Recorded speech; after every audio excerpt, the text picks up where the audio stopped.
if you talk to the people on the Maidan, it is not about Europe.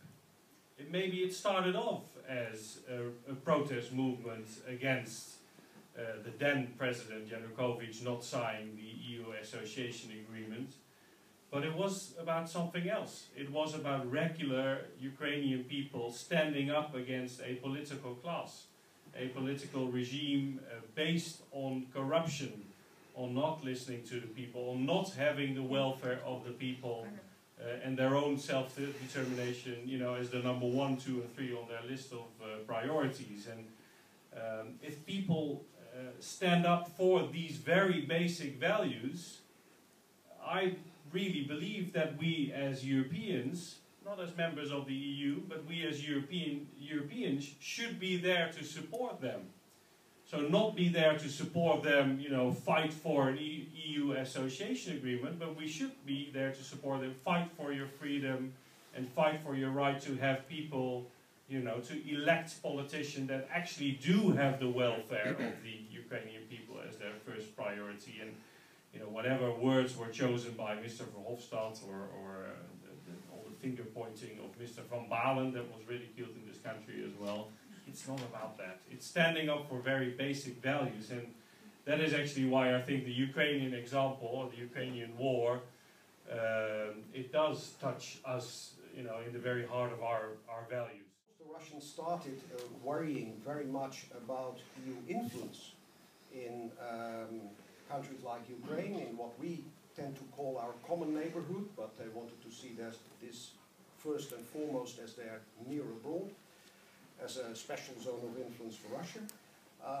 They started to get worried about this, well, first during the Orange Revolution, and now again after the return of President Putin to the presidency, about what happened on Maidan. I think it is not as much about the possibilities that the EU and Ukraine would get economically closer. But I think that the big horror scenario for Mr. Putin is if Ukraine could develop into something like a successful, democratic and economically successful state. Because that would give a huge boost to those forces in Russia that want something similar for Russia. And I think that is Mr. Putin's real problem. And then he started to undermine the whole process in Ukraine and try to block this EU association agreement. And unfortunately now I think the EU has given in my view, prematurely to at least agreeing with Ukraine and Russia to postpone the enforcement of this agreement until well, the 1st of January 2016. But yeah, where does it go from here? The big horror scenario for Putin is a democratic and economically successful, less corrupt Ukraine, because that would be a beacon for forces in Russia. He doesn't want that. And then he started this whole thing with first annexing Crimea and then going on steering up forces in eastern Ukraine. In my view, there was no real problem inside eastern Ukraine before the Russians started fomenting trouble there.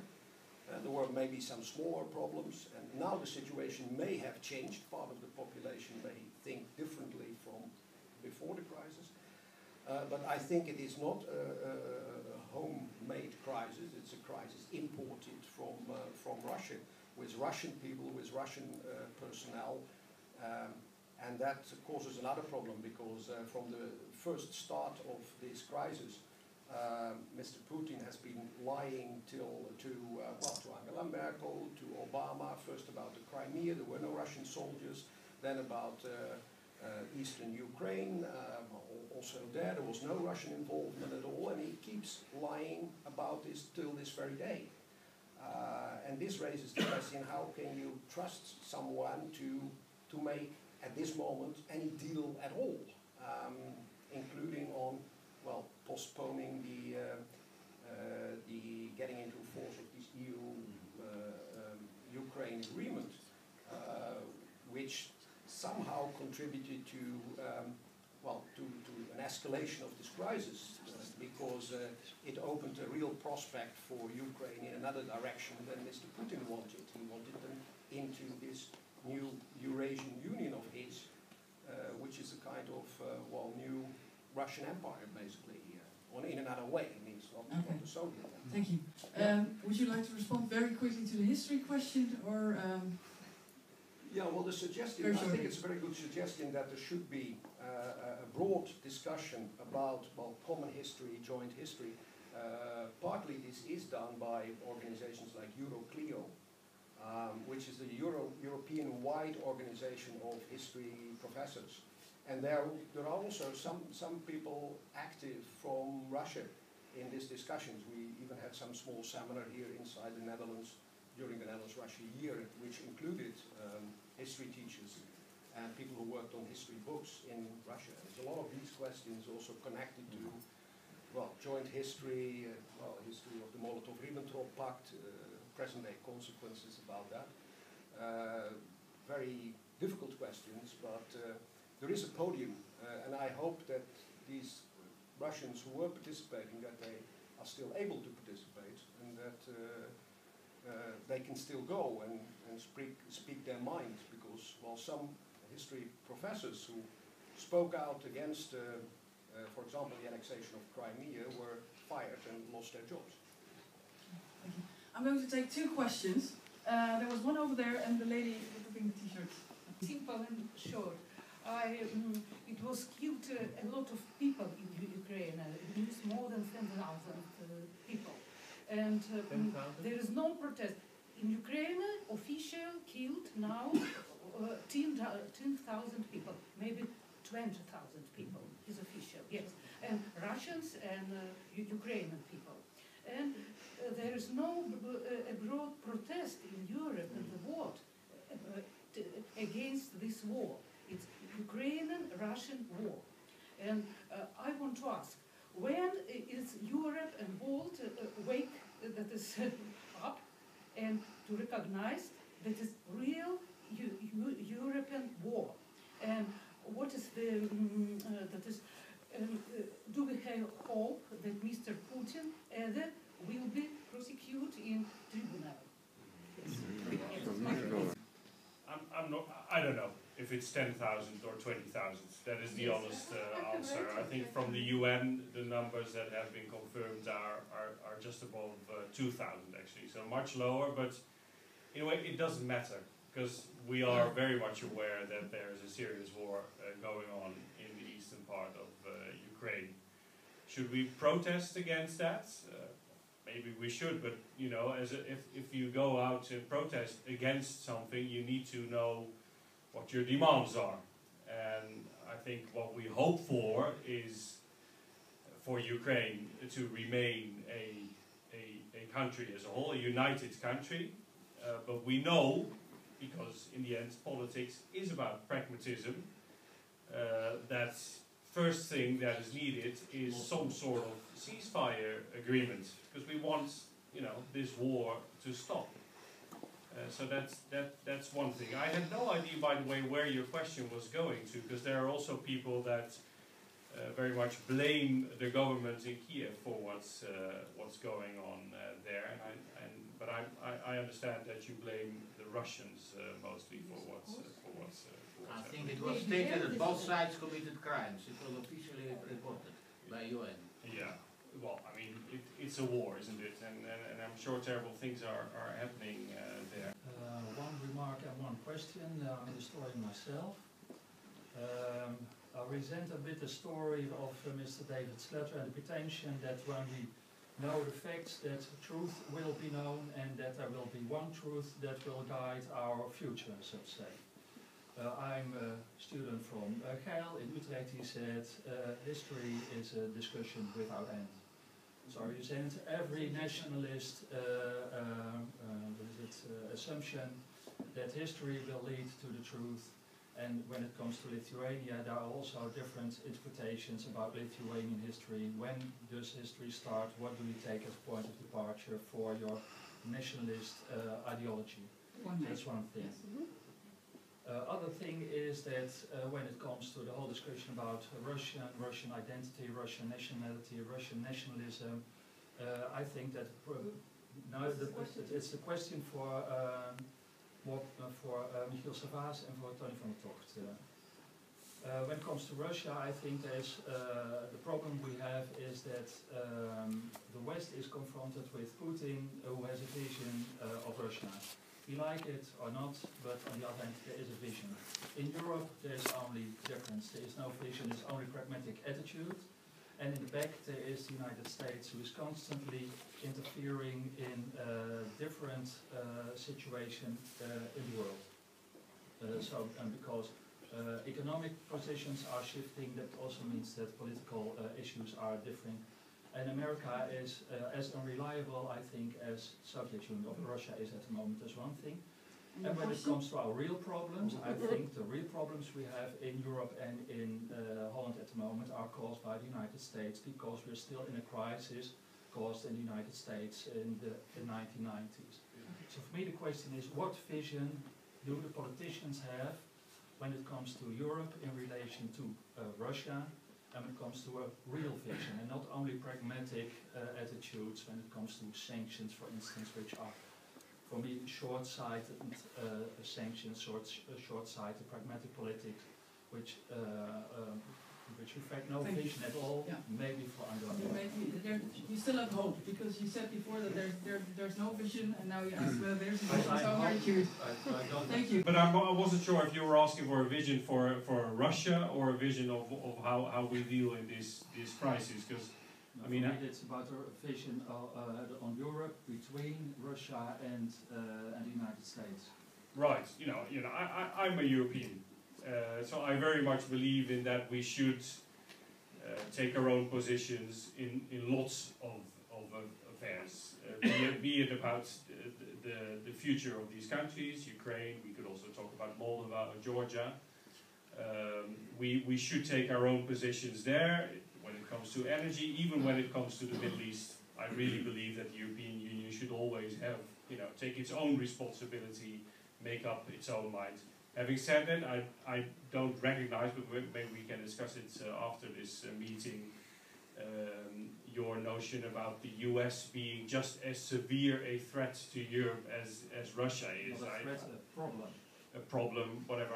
I still see, whatever criticism I can have towards certain American policies, I see the USA very much as a partner for the European Union in international affairs.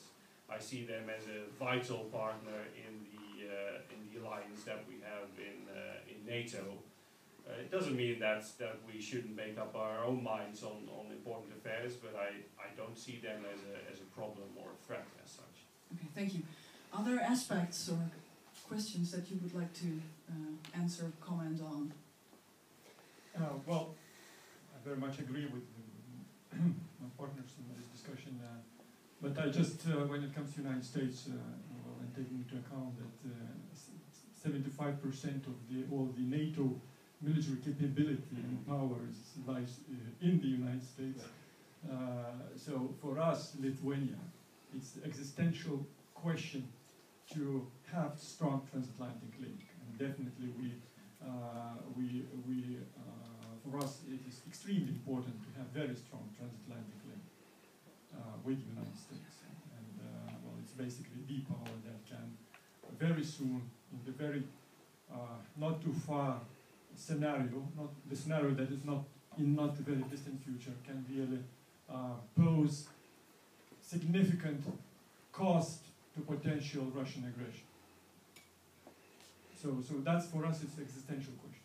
Is this something that you are afraid of, that events similar like the ones in eastern Ukraine will happen in Lithuania as well? Yes, very much. Yeah. And we already see signs of movement towards that. We have already Russian politicians in Lithuania. I mean, in certain localities where there are, we don't have too many Russian speakers in Lithuania, 6%, but still, I mean, they are very much actively being mobilized, engaged, mobilized, consolidated by Russian government via Russian diplomatic representations. We were very liberal and kind of very with the goodwill allowed them to really have very wide diplomatic representation. You know, we have Klaipėda city, the Memon, which you mentioned, the seaport with 160,000 strong. You know how large is the diplomatic, the staff in the Russian Consulate General there? You wouldn't imagine, 250. I mean, the Consul General of Russia was recently asked to leave the country, but then my wife also had to leave the country, to leave St. Petersburg, of course, but because they were openly organizing disobedience events to Lithuanian government. We have local politician who is already now publicly speaking that, well, if Russian language does not become state language in Lithuania, in a couple of years, we will have the same civil war in Lithuania as now it is in Ukraine. So we see those signs, we see very active Russian government participation, and this worries us. That's why we call on permanent stationing of NATO troops, substantial NATO troops on our territory. That's why we call on NATO bases on our soil, because we are really very much threatened. And this is a very genuine feeling. I mean, we have the volunteer rifleman union in Lithuania, and the membership in that rifleman union over the recent 4 months tripled. And thousands and thousands young professionals joined this rifleman union, because that's our genuine feeling these days. 2 more questions. There's 1 and there's 2, okay? We have the privilege question. About the language question. Okay. Ukraine, everybody knows that, has a language question. There is a vast minority speaking Russian. I think the Baltic states have the same problem with Estonia, Latvia, Lithuania. There are many Russian-speaking people, and in none of these countries, Russian is recognized as an official language. Even in Holland, we have the Frisian language, and it's recognized as an independent language in our country. Why is it so touchy to recognize a second language in a country? Okay, very clear question. The second one. Yeah, my question. There was some time ago a journalist, Dutch journalist, and she compared the struggle from Putin against the West with the Islamic jihad.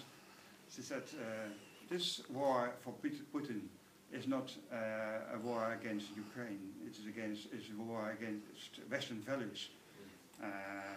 Putin hates things like the democratic liberalism state, all kind of things we have. She said this is a kind of orthodox jihad from Putin. Do you recognize this view? Can you express this? Thank you. In a way, what is happening indeed in Russia is a kind of, well, war against Western values. There is a kind of whipping up of some nationalist feeling, very much connected with strong, well, Russian traditional values, promoting of Russian traditional values, connected to, let's say, the higher levels of the Russian Orthodox Church, working very much together with the Russian government in this. I don't know how far this will go. The Russian Ministry of Culture has been trying to come up with a new policy, and that was entitled "Russia is not Europe." But it's very difficult then to define what it is, because after all, Russia is still a multinational state. Russia also has an enormous number of Muslims living within Russia, and so it is always balancing then between Russia as a purely Russian state and a Russian or Russian Orthodox state, and Russia as a multinational state, a multinational community. So they are struggling themselves with that, and how uniquely Russian, how unique is Russian culture, because also Russian culture is based on a number of basic Christian values. So there you could say that also in Western Europe there is some kind of commonality between there is some commonality between our basic values and their basic values. And what I would have hoped, also during the Dutch-Russian year, is that we could have a more fundamental discussion about that. We know where we think differently, but is there maybe some basis where we could think along similar lines, or what we could agree on? And unfortunately, that discussion didn't happen, because what happened is the discussion was very much focused on the anti-LGBT legislation about rights of lesbians and gays. It should have been concentrated more about also other human rights in Russia, but that didn't happen. It was two monologues, basically. But it is a fundamental question, and something which the Russians themselves are struggling with, and some area where we should engage more.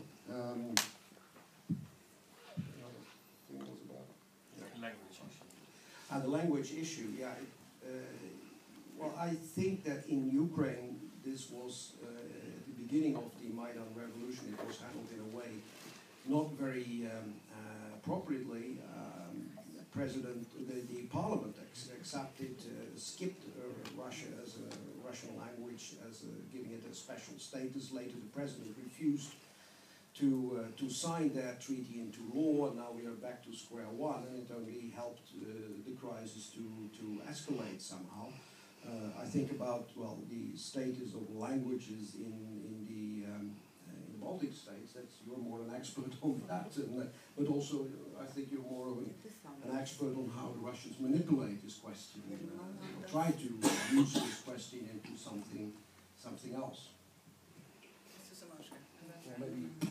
No, you go first on the language. Well, on the language, well, it's a matter of well, you know, we come from the fact that we were an occupied state, and occupier was Soviet Russia, and it's a matter of loyalty and affiliation. Are the people loyal or they are not to the state? And with whom they more affiliate themselves, with the citizenship of Lithuania, that we were very liberal immediately. We offered all the residents of Lithuania to opt, which was not the case in Latvia and Estonia. They could not afford that because they had much bigger minority, consisting of up to 40% of local population. But we had about 6%. We could afford being very liberal. We gave the right to opt for that. Until this date, the Russian speaker can opt for a Russian gymnasium and graduate from a gymnasium studying most of the subjects in Russian. So, there is decent environment for Russian language. We have Russian theaters, we have Russian media in Lithuania, but it is very important to have an environment in which well, the state language, Lithuanian language, prevails. In order to have the environment in which you create, well, certain conditions under which they affiliate themselves with the Lithuanian state, but not the Russian state, which is next to the border and across the border, and which is very actively pursuing an effort to keep the ties and to have them affiliating them with Russia rather than with our state. So that is extremely important, sensitive issue when we constantly have the threat from an effort, an active effort by that state to really destabilize the situation in Lithuania. And it's even more important for Latvia and Estonia because of much more considerable Russian minority. Now, we also should have in mind how this Russian minority appeared. We had traditionally a Russian minority, but that was less than a percentage point over centuries, because once we were expanding to these, we were expansionist power in the Middle Ages. But then the majority, those of 90% of those 6% that are now in Lithuania, they are those or descendants of those that were brought in or came in the 60s and 70s or 80s during the industrialization. And so, well, I could compare them to the let's say, phenomena of Arabic speakers in the Netherlands. Do you have Arabic schools here in the Netherlands? No, you don't. Do you consider giving the status of official language for Arabic language here in your country? No, you don't. So that is, but it is much more sensitive for us than it is for you. So that's the situation. Okay, I will give Mr. Sebas the last word. Yeah, well, I'm not sure how much I can add to this. I agree that abolishing this official status of the Russian language in Ukraine was not a wise thing to do. It sort of gave the other side an extra argument that shouldn't have been given. It has been reversed now. I think the Council of Europe plays a very important role here. They are very critical, also some of the Baltic states actually. And it is, just one, but a very important example of how important it is to, if we take the Ukrainian case, to form a inclusive government. And language is an issue, representation of different groups and different regions in the national government. It shouldn't be just a Kiev-based or Western Ukrainian-based government. And it also impacts the discussion that's taking place right now on the decentralization or even federalization of the country. I mean, whatever future this country has, I think everyone in the country should feel comfortable that their rights, their traditions, their culture is taken on board. And in too many governments, whoever was in power, we've seen this winner-takes-all mentality. And besides, fighting corruption and changing the priorities of the government, I think this is the essential thing. So to get rid of this winner-takes-all. We've seen that after the Orange Revolution, and there is a risk that it happens now. And if we are really friends of the Ukrainian people, we should not just support them in many ways, financially, economically, in their democratic development. We should also be very open and frank to them and pointing out some of these more, touchy issues. So in that point, your question is, I think, a very good one. Thank you. I would like to thank the panelists for coming here and answering our questions.